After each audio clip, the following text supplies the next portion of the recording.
Chanchalguda jail మ్యూజియంను హైదరాబాద్లో తెలంగాణ కారాగార శాఖ ఆధ్వర్యంలో ఘనంగా ప్రారంభించారు.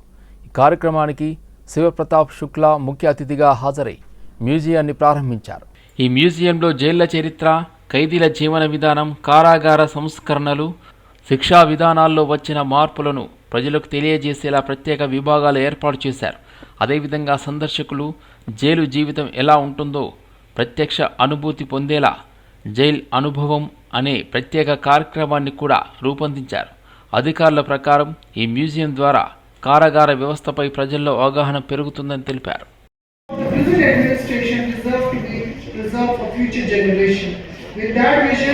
We have revived and we have now established the Chenchalgooda Prison Museum.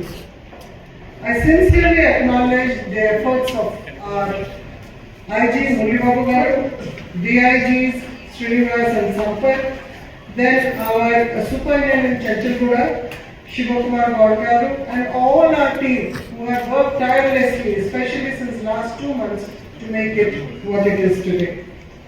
Jail Anubhavam or Feel the Jail experience inside Chenchalgooda today marks a significant milestone in the history of correctional administration in Telangana.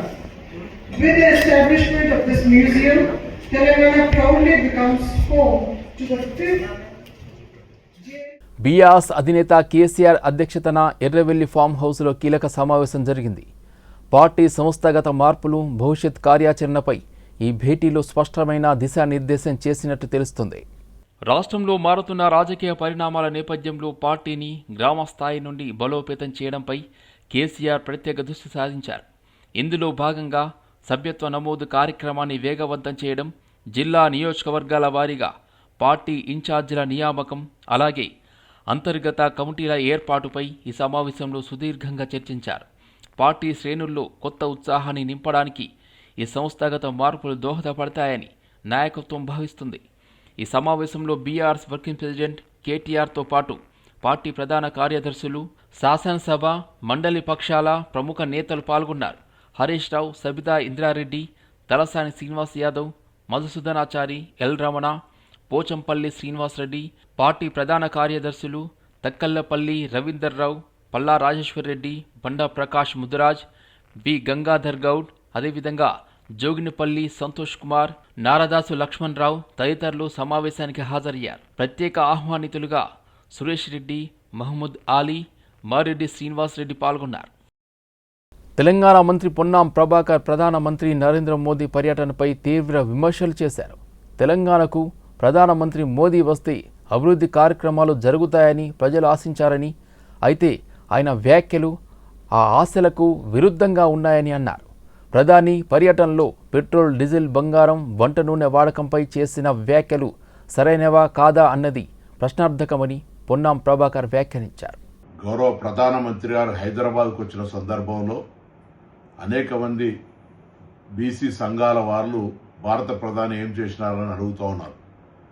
రాష్ట్ర BC శాఖ మంత్రిగా ప్రధానమంత్రి గారికి నిన్న వారు చేపట్టదలుచుకున్నటువంటి జనగణనలో house holding లిస్టులో 13వ కాలంలో బీసీలకు సంబంధించిన గృహ నిర్మాణ ఐడెంటిఫికేషన్ లేదు. అందులో ఆ కాలంలో ఎస్సీ ఎస్టీకి మాత్రమే పరిమితమై ఉంది. ఆ అంశాన్ని వారికి వివరంగా చెప్పి ఆ 13వ కాలంలో అలాంగ్ విత్ ఎస్సీ ఎస్టీ బీసీకి సంబంధించినటువంటి గృహాల ఐడెంటిఫికేషన్ జరగాలని కోరినాను. తప్పకుండా చూస్తానని చెప్పినారు. నేను ప్రధానమంత్రి గారిని మరొకసారి అదేవిధంగా తెలంగాణ రాష్ట్ర బీజేపీ నాయకత్వాన్ని కోరుతా ఉన్నాం. జనగణనకు ఆల్రెడీ దేశ స్థాయిలో భారతీయ జనతా పార్టీ ఒప్పుకుంది. హౌస్ హోల్డ్ సర్వే జరుగుతోంది. అందులో 13వ నెంబర్ కాలంలో బ్యాక్వర్డ్ క్లాస్ ఆప్షన్ లేదు. ఆ ఆప్షన్ పెట్టించే విధంగా తెలంగాణ భారతీయ జనతా పార్టీ నాయకత్వం బాధ్యత తీసుకోవాలని సందర్భంగా కోరుతా ఉన్నాం. హనుమాన్ జయంతి సందర్భంగా ఎమ్మెల్యే తలసాని శ్రీనివాస్ యాదవ్ గొల్ల కొమరయ్య కాలనీలోని అభయాంజనేయ స్వామివారిని దర్శించుకున్నారు. స్వామివారికి ప్రత్యేక పూజలు నిర్వహించిన అనంతరం నిర్వాహకులు సన్మానించారు. కార్యక్రమంలో ఆలయ కమిటీ సభ్యులు నారాయణ, భాగ్యరాజ్, ఆనంద్ తదితరులు ఉన్నారు. అదేవిధంగా బోలక్పూర్లోని ఎల్లమ్మ ఆలయం వద్ద అమ్మవారి కళ్యాణం సందర్భంగా అమ్మవారిని దర్శించుకుని పూజలు నిర్వహించారు.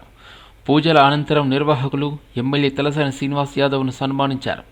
ఎమ్మెల్యే వెంట మాజీ కార్పొరేటర్ ఏసూరి సావిత్రి, ఆలయ కమిటీ సభ్యులు ఏసూరి మహేష్, శ్రీకాంత్ రెడ్డి, మహేందర్ తదితరులు ఉన్నారు.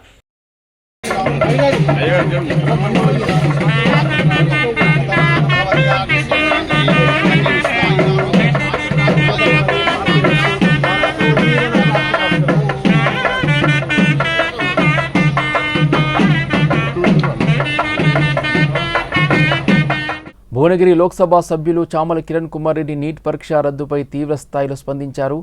మే 3న నిర్వహించిన నీట్ పరీక్షను రద్దు చేయడం బాధ్యతారాహిత్య నిర్ణయమని, దీనికి నేషనల్ టెస్టింగ్ ఏజెన్సీ, కేంద్ర విద్యా మంత్రిత్వ శాఖతో పాటు కేంద్రంలోని అధికారంలో ఉన్న బీజేపీ ప్రభుత్వం పూర్తిగా బాధ్యత వహించాలని ఆయన ఆరోపించారు.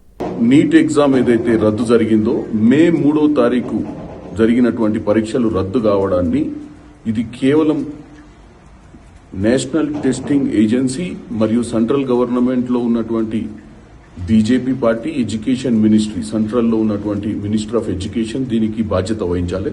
ఎందుకంటే ముఖ్యంగా దేశవ్యాప్తంగా కూడా విద్యార్థులు ఈరోజు ఈ యొక్క ఎగ్జామ్ క్యాన్సిలేషన్ తోటి వాళ్ళ అకాడమిక్ ఇయరే కొన్ని వారాలు, కొన్ని నెలలు పోస్ట్ పోనే అవకాశం ఉంది.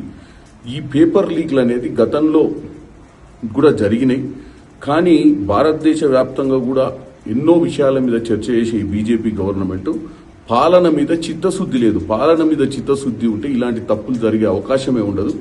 కానీ పెద్ద పెద్ద విషయాలు మాట్లాడతారు, దేశంలో పురోగతి గురించి మాట్లాడతారు, కానీ బేసిక్ ఫండమెంటల్స్, పరీక్షల నిర్వహణ, విద్యార్థుల భవిష్యత్తు, సామాన్యుని అవసరాల గురించి మాత్రం ఎప్పుడు మాట్లాడరు. ఎప్పుడు కూడా జరుగుతున్నటువంటి తప్పుల్ని కరెక్ట్ చేసే విధానంలో కూడా వెనుకబడిపోయారు బీజేపీ. డెఫినెట్ గా దీనికి బాధ్యత వహించాలి. తల్లిదండ్రులు ఎంతో డబ్బు ఖర్చు పెట్టి వాళ్ళ పిల్లల్ని కోచింగ్ సెంటర్లలో పెట్టి చదివించి డాక్టర్లను చేయాలనుకుని ఎంతో ఆశతో ఉన్నటువంటి పరిస్థితిలో ఇటువంటి పేపర్ లీక్ల వల్ల ఎంతో మంది భవిష్యత్ ఖరాబ్ అయింది. కాబట్టి ముందు సెంట్రల్ గవర్నమెంట్ చాలా జాగ్రత్తగా వ్యవహారం చేయాలి. ఇప్పుడు జరిగిన దానికి కూడా క్షమాపణ చెప్పి ఇమ్మీడియట్ గా అత్యంత తొందరలో అకాడమిక్ ఇయర్ దెబ్బతినకుండా స్టూడెంట్స్ భవిష్యత్ ఖరాబ్ కాకుండా చూడాలని కోరుకుంటున్నాం. కేంద్ర మంత్రి బండి సంజయ్ కుమారుడు బండి సాయి భగీరథ్ మైనర్ బాలిక పట్ల అసభ్యంగా ప్రవర్తించడాన్ని ఫోక్సో చట్టం కింద నమోదు అయితే దానిని హనీ ట్రాప్గా కేసు నమోదు చేసి నిర్వీర్యం చేశారని, ఇందుకు రాష్ట్రంలోని బీజేపీ, కాంగ్రెస్ ఒకటే అని వస్తున్న ఆరోపణలు నిజమవుతున్నాయని అంబర్పేట్ ఎమ్మెల్యే కాలేరి వెంకటేష్ ఆరోపించారు. మైనర్ బాలిక పట్ల అసభ్యకరంగా ప్రవర్తించిన బండి సంజయ్ కుమారుడు బండి సాయి భగీరథ్ను అరెస్ట్ చేయాలని డిమాండ్ చేస్తూ అంబర్పేట్ నియోజకవర్గం చే నెంబర్ చౌరస్తాలో రాస్తారోకో నిర్వహించారు. బండి సంజయ్కి, ఆయన కుమారుడు భగీరథ్కు బీఆర్ఎస్ నేతలు వ్యతిరేకంగా నినాదాలు చేశారు. ఈ నిరసన కార్యక్రమంలో ఎమ్మెల్యే కాలేరు వెంకటేష్తో పెద్ద సంఖ్యలో బీఆర్ఎస్ నాయకులు, మహిళా కార్యకర్తలు పాల్గొన్నారు. బండి సంజయ్ గారు, ఇప్పుడైనా నీ అహంకారం తగ్గించుకో, నీ బలుపు తగ్గించుకో.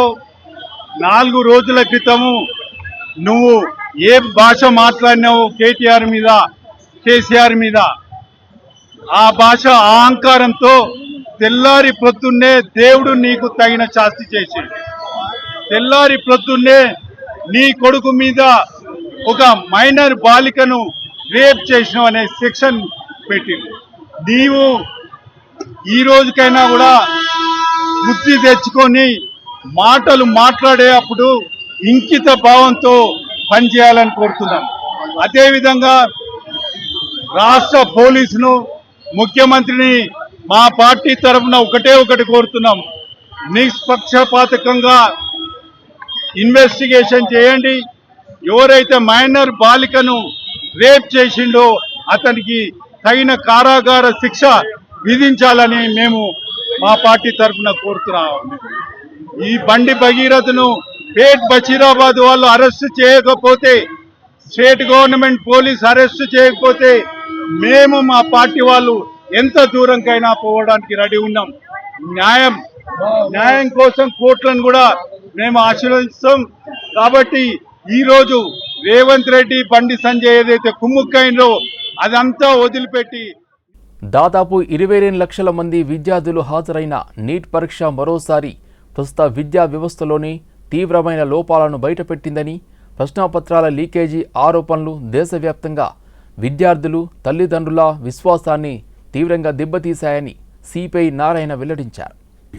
దాదాపు 22 లక్షలకు పైన విద్యార్థులు ఎగ్జామ్స్ రాస్తే, నీట్ ఎగ్జామ్ రాస్తే రాత్రి మౌళ్ళు వాళ్ళు కష్టపడి చదివితే వాళ్ళతో పాటు తల్లిదండ్రులు కూడా వాళ్ళతో కాపలా కాసుకొని చదివించి వాళ్ళ దగ్గర ఉన్న ఎగ్జామ్స్ రాయించేటువంటి 22 లక్షల చిల్లర కుటుంబాలని వాళ్ళ గుండెల్లో గుణపాలు దించారు. ఒక్కసారిగా లీకేజ్ జరిగింది కాబట్టి మొత్తం ఎగ్జామ్స్ రద్దు చేసి పారేశారు రిజల్ట్స్. అంటే విద్యార్థులు ఈ పద్ధతుల్లో వాళ్ళ గుండెపైన గుణపాలను పిలిస్తే అది అన్యాయం అయిపోతారు కదా. దీని మూల కారణం ఏంటి? విద్యా వ్యవస్థను ప్రైవేటీకరణ చేసి కార్పొరేట్ వ్యవస్థ చేసిన తర్వాత కార్పొరేట్ వాళ్ళు కాకపోతే 10 కోట్లు 20 కోట్లు 100 కోట్లు ఖర్చు పెట్టి పేపర్ లీకేజ్ చేయిస్తారు.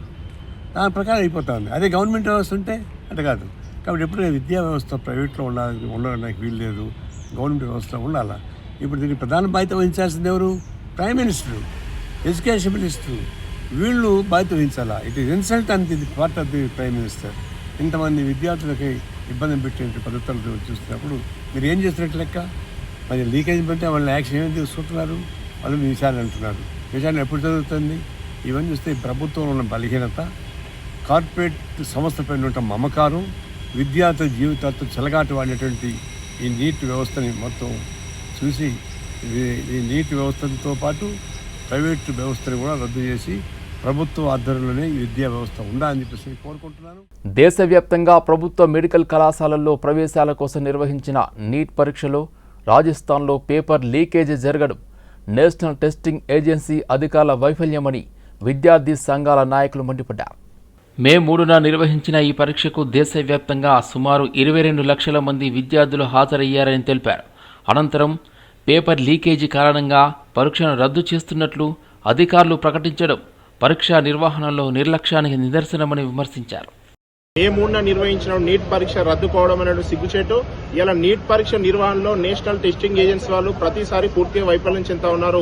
ఓసారి పరీక్ష ఫలితాల్లో అవకతవకలు జరిగితే మొన్న రాసినటువంటి పరీక్షలో పూర్తిగా పేపర్ లీకేజ్ 48 గంటల ముందే కోచింగ్ సెంటర్ వాళ్ళు చేయడం అనేటువంటిది బాధాకరం. ఈ నీట్ పరీక్షను దేశవ్యాప్తంగా 22 లక్షల మంది విద్యార్థులు రాస్తే అలాంటి పరీక్షను రాజస్థాన్ లో ఇలా పేపర్ లీకేజ్ అని రద్దు చేస్తామని చేతులు దులుపుకునే విధంగా ఎన్టీ అధికారులు వివరిస్తా ఉన్నారు. ఇలా లక్షలాది మంది విద్యార్థుల భవిష్యత్తు సంబంధించినటువంటి పరీక్షను ఇలా సక్రమంగా ఒక బాధ్యత రహితంగా ఇలా పరీక్షలు నిర్వహించడంలో ఎన్టీ అధికారులు వైఫల్యం చెందారు. గత 2 సంవత్సరాల కిందట ఈ విధంగా పేపర్ ఫలితాల్లో అక్రమాలు జరుగుతాయి, ఇలా పేపర్ లీకేజ్ జరిగితే ఇలా దేశంలో లక్షలాది మంది విద్యార్థులు, అనేక లక్షల మంది విద్యార్థులు ఇలా మంచిగా చదువుకొని పేపర్ సక్రమంగా రాస్తే అలాంటి విద్యార్థుల భవిష్యత్తుని రోడ్డుకేసే విధంగా ఇలా ప్రభుత్వం ఇలా పేపర్ నిర్వహణలో, పరీక్ష నిర్వహణలో పూర్తిగా వైఫల్యం చెందుతూ ఇలా పేపర్ లీకేజ్ బాధ్యులు ముమ్మాటికి. గతంలో కూడా ఎన్టీఏ పేపర్ లీకేజ్ చేసి దేశవ్యాప్తంగా ఉన్నటువంటి లక్షలాది మంది విద్యార్థుల జీవితాలతో చెలగాటమాడింది. అయినా కూడా దేశంలో ఉన్నటువంటి బీజేపీ ప్రభుత్వం ఎటువంటి చెల్లం లేకుండా మరల కూడా ఎగ్జామ్ నిర్వహించేటువంటి పూర్తి బాధ్యతలు ఎన్టీఏకి అప్పగించింది. ఎన్టీఏకి అప్పగించడం కూడా రాజస్థాన్ లో పేపర్ లీకేజ్ జరిగింది. రాజస్థాన్ లో కూడా బీజేపీ ప్రభుత్వం ఉంది, దేశంలో బీజేపీ ప్రభుత్వం ఉంది. ఈ బీజేపీ ప్రభుత్వంలో పేపర్ లీకేజీలు చేసుకుంటూ విద్యార్థుల జీవితాలతో చెలగాటమాడుతున్నది.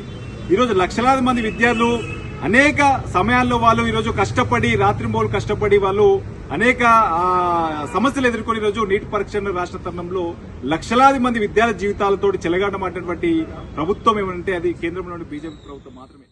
నీట్ పేపర్ లీకేజ్ వ్యవహారంపై చెనగాని దయాకర్ తీవ్రంగా స్పందించారు. కేంద్ర ప్రభుత్వం పరీక్షా నిర్వహణలో పూర్తిగా విఫలమైందని ఆయన ఆరోపించారు. నేషనల్ టెస్టింగ్ ఏజెన్సీలను పూర్తిగా ప్రక్షాళన చేయాలని ఆయన డిమాండ్ చేశారు. దేశవ్యాప్తంగా మే 3వ తారీఖు రోజు నీట్ ఎగ్జామ్ని 22 లక్షల మంది విద్యార్థులు కోటి ఆశలతోని, కఠోర దీక్షతోని, కఠోర శ్రమతోని పరీక్ష రాస్తే రాసిన నీట్ ఎగ్జామ్ కూడా బీజేపీ కేంద్ర పెద్దల నిర్లక్ష్యంతోని, మోడీ నిర్లక్ష్యంతోని ఇవాళ 22 లక్షల మంది విద్యార్థుల జీవితాల్ని బుగ్గిపాలు చేసినటువంటి బీజేపీ కేంద్ర ప్రభుత్వం దీనికి బాధ్యత వహించాలని కూడా మేము డిమాండ్ చేస్తా ఉన్నాం.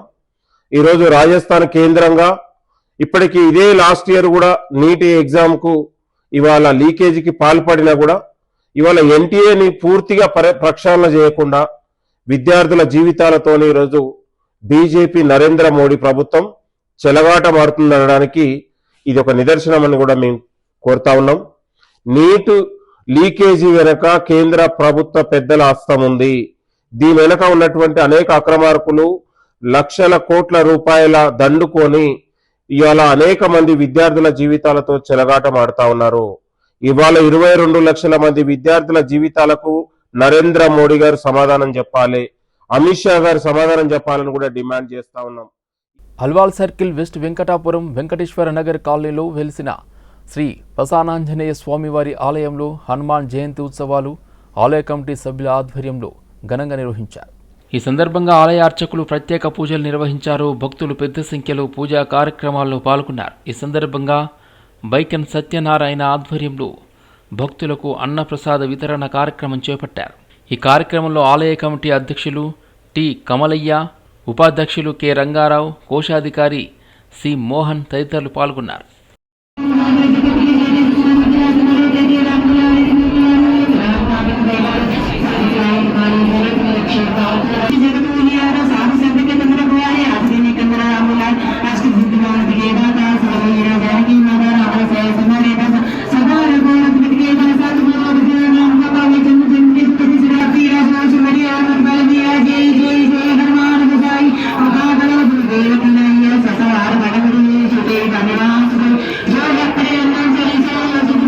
వాటర్ ప్లాంట్ను ఏర్పాటు చేసి నీటి దందాను చేయడం ద్వారా భూగర్భ జలాలు అడుగంటి కాలనీలో ఉండే వాసులకు నీటి కొరత ఏర్పడుతుందని, ఇలాంటి వారిపైన చర్యలు చేపట్టాలని డిమాండ్ చేశారు. అధికారులు సైతం క్షేత్రస్థాయిలో పరిశీలించి కాసుల కోసం నీటిని అమ్ముకుంటున్న వారి సంస్థలను సీజ్ చేయాలని కోరారు. ఇదిలాగే కొనసాగితే భూగర్భ జలాలు పూర్తిగా అడుగంటి కాలనీ వాసులు మొత్తం కాలనీని ఖాళీ చేయాల్సి వస్తుందని వాపోయారు. ఆపరేటివ్ నగర్లో గత 4-5 సంవత్సరాల నుండి మొరబెట్టుకుంటున్నాం వాటర్ ప్లాంట్ బంద్ చేయాలని. ఎందుకంటే వాటర్ అండర్ గ్రౌండ్ మొత్తం 1500-1200 వేస్తే కూడా నీళ్ళు రాని పరిస్థితి ఉంది. ఈరోజు ఆ వాటర్ ప్లాంట్ 24 అవర్స్ అమ్మడం 24 అవర్స్ అమ్మడం చేత భూగర్భ జలాలు అడుగంటిపోతున్నాయి. మేము ఎన్నోసార్లు ఎంఆర్ఓ కూడా మొరబెట్టుకున్నాం, కలెక్టర్ కూడా మొరబెట్టుకున్నాం. ఆ కలెక్టర్ ప్రజావాణిలో ఫిర్యాదు చేసాం, జిహెచ్ఎంసీలో ఫిర్యాదు చేసినాం, మన వాటర్ వర్క్స్లో కూడా నిన్ననే ఫిర్యాదు చేయడం జరిగింది. అయినా చర్యలు తీసుకోవట్లేదు. ఎందుకు కొంచెం మాకు అర్థం కావట్లేదు. దయచేసి ఒక వాటర్ ప్లాంట్ బంద్ చేస్తే పాపినగర్ వాసులు అందరూ బాగుపడతారు. లేదంటే మాత్రం వాళ్ళు ఎడారయ్యే ప్రమాదం ఉంది. దయచేసి ఎంఆర్ఓ గారు తక్షణమే చర్యలు తీసుకోవాలని చెప్పి ఈరోజు అందరం పాపినగర్ వాసులు అందరం పెద్ద ఎత్తున వచ్చి, ఎండలు విపరీతంగా ఉన్నాయి కాబట్టి చాలా ఘోరమైన పరిస్థితి. ప్లీజ్ దయచేసి మరీ ఎంఆర్ఓ గారికి విన్నపించుకోవడానికి ఈరోజు అందరం పెద్ద ఎత్తున రావడం జరిగింది. దయచేసి ఆ యొక్క వాటర్ ప్లాంట్ ఈరోజు స్వచ్ఛందంగా రాజు అనే వ్యక్తి ఈరోజు ఇప్పుడే మేము వస్తుంటే బంద్ చేయడం జరిగింది. ఇంకొక ఆయన అంజనేయులు అనే వ్యక్తి కూడా వాటర్ ప్లాంట్ స్వచ్ఛందంగా బంద్ చేస్తున్నాడు. ఇంకొక ఆయన సంపత్ రెడ్డి ఆయన ఉన్నాడు, ఆయన కూడా వాటర్ ప్లాంట్ బంద్ చేయాలని చెప్పి అడిగినాం. అయినా కానీ ఆయన పెడచెవిన పెడుతున్నాడు. ఇంతకుముందు కూడా వాటర్ ప్లాంట్ కూడా సీజ్ చేయడం జరిగింది. సీజ్ చేసిన కూడా తాళాలు పగలగొట్టి మరీ వాటర్ ప్లాంట్ నడిపిస్తున్నాడు. అంటే గోప్యం ఏంది మాకు అర్థం కావట్లేదు అసలు. కాటేదాన్ పారిశ్రామిక వాడలోని ఓ ప్లాస్టిక్ గోదాములో వాచ్మెన్గా పనిచేస్తున్న ఒడిశాకు చెందిన కుమార్ మహాపాత్ర చెట్టుకు ఉరి వేసుకుని ఆత్మహత్య చేసుకున్నాడు. మద్యం మత్తులో ఈ ఘటన జరిగినట్లు పోలీసులు ప్రాథమికంగా అనుమానిస్తున్నారు. కుటుంబ సభ్యులతో కలిసి స్థానికంగా నివసిస్తున్న కుమార్ మహాపాత్రకు 2 కుమారులు ఉన్నారు. సమాచారం అందుకున్న పోలీసులు ఘటనా స్థలానికి చేరుకుని మృతదేహాన్ని ఉస్మానియా ఆసుపత్రి మార్చురీకి తరలించారు. కేసు నమోదు చేసి దర్యాప్తు కొనసాగిస్తున్నారు. మియాపూర్ పరిధిలోని గోకుల్ ప్లాట్స్లో విషాద ఘటన చోటు చేసుకుంది. అపార్ట్మెంట్లో వాచ్మెన్గా పనిచేస్తున్న చరణ్ కుమార్తె సారా అదే అపార్ట్మెంట్ నీటి సంపులో పడి మృతి చెందినట్లు సమాచారం. ఈ ఘటనపై బాలిక తల్లిదండ్రులు అనుమానాలు వ్యక్తం చేస్తున్నారు. భద్రాద్రి కొత్తగూడెం జిల్లా టేకులపల్లి మండలం మద్దిరాల తాండాకు చెందిన చరణ్, రేణుకా దంపతులకు 2 కుమార్తెలు, 1 కుమారుడు ఉన్నారు. వారు గత 10 సంవత్సరాలుగా గోకుల్ ఫ్లాట్లో వాచ్మెన్గా పనిచేస్తున్నారు. ఇటీవల 8 రోజుల క్రితమే శ్రీ రెసిడెన్సీ అపార్ట్మెంట్లో విధుల్లో చేరినట్లు తెలుస్తుంది. నిన్న సాయంత్రం సుమారు 7:30 గంటలకు సంపు మూత తీసి ఉండటంతో సారా ప్రమాదవశాత్తు అందులో పడిపోయిందని ప్రాథమిక సమాచారం. కుమార్తె కనిపించకపోవడంతో చరణ్ దంపతులు చుట్టుపక్కల వెతికారు. అనంతరం అనుమానం వచ్చి సంపులో చూడగా సారా కనిపించినట్లు చెబుతున్నారు. వెంటనే ఆమెను నిజాంపేట్లోని ప్రైవేట్ ఆసుపత్రికి తరలించగా అప్పటికే మృతి చెందినట్లు వైద్యులు నిర్ధారించారు. ఆసుపత్రి యాజమాన్యం సమాచారం ఇవ్వడంతో మియాపూర్ పోలీసులు కేసు నమోదు చేసి దర్యాప్తు ప్రారంభించారు. అత్తాపూర్ పోలీస్ స్టేషన్ పరిధిలో ఖుషీ ఫంక్షన్ హాల్ సమీపంలో జరిగిన హత్య కేసును అత్తాపూర్ పోలీసులు టాస్క్ ఫోర్స్ రాజేంద్రనగర్ సహకారంతో ఛేదించారు. మృతుడు మెహదీపట్నం లంగర్ హౌస్కు చెందిన మహ్మద్ హుసేన్ అలియాస్ వసీంగా గుర్తించారు. ప్రాథమిక విచారణలో గంజాయి సరఫరా వ్యవహారంలో మృతుడు మరియు నిందితుల మధ్య వివాదాలు ఉన్నాయని పోలీసులు గుర్తించారు. మొహమ్మద్ హుసేన్ అలియాస్ వసీం అనే పర్సన్ని కొందరు కిడ్నాప్ చేశారని ఆ సమాచారంతో మా ఎస్హెచ్ఓ నాగేశ్వరరావు అండ్ టీం ఎక్కడ కిడ్నాప్ అయినరు, ఏ వైపు వెళ్ళినరు అదంతా చూస్తూ మధ్యరాత్రి ఆ టైంలో మన అగ్రికల్చరల్ యూనివర్సిటీ మెయిన్ గేట్ దగ్గర ఆ వ్యక్తిని ట్రేస్ చేయడము, ఆ వ్యక్తిని మళ్ళీ హాస్పిటల్ తీసుకొని వెళ్తే ఉస్మానియా హాస్పిటల్లో 10th ఎర్లీ అవర్స్ 5:37కి ఈ వసీం చనిపోవడం జరిగింది. సో ఆ మధ్యలోనే మా ఇన్స్పెక్టర్ నాగేశ్వరరావు, మా task force Rajendra Nagar team inspector రవికి ఇన్ఫర్మేషన్ ఇచ్చి